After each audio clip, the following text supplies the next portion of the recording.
বেলডাঙ্গা কাণ্ডে অভিযুক্তদের বৃহস্পতিবারও সশরীরে আদালতে পেশ করতে পারল না এনআইএ। তবে তাদের ভার্চুয়াল প্রোডাকশন করা হয়েছে। তার আগে পেপার প্রোডাকশন করা হয়েছে অভিযুক্তদের। পরীক্ষার জন্য অভিযুক্তদের এসকর্ট দেওয়া সম্ভব হয়নি পুলিশের তরফে, তাই শুনানিতে ভার্চুয়ালি হাজির করানো হয় 31 জনকে। 5 জন নাবালক হওয়ায় তাদের শুনানিতে হাজির করানো যায়নি।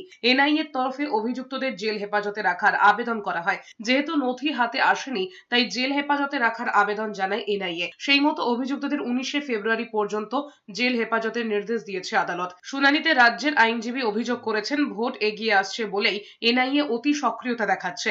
বিষয়টি আদালতে বিচারাধীন বলে বক্তব্য এড়িয়েছেন চন্দ্রিমা ভট্টাচার্য, ব্রাত্য বসু। আমাদের কোনো বক্তব্য নেই।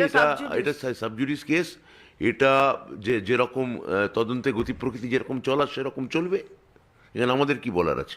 অন্যদিকে বেলডাঙ্গা কাণ্ডে ইউএপিএ ধারা কেন তা নিয়ে প্রশ্ন তুলেছেন অধীর চৌধুরী। তার কথায় সাধারণ ক্ষোভ বিক্ষোভ কিভাবে দেশবিরোধী হতে পারে প্রশ্ন তুলেছেন তিনি।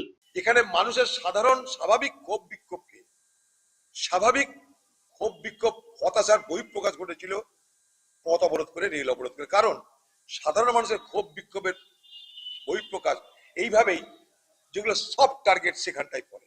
সেটা মানে এটা নয় যে তারা সন্ত্রাসবাদী কাজ করছে। ওই পরিবারের ওই গ্রামের লোকেরা কি সেখানটাই সন্ত্রাস করেছে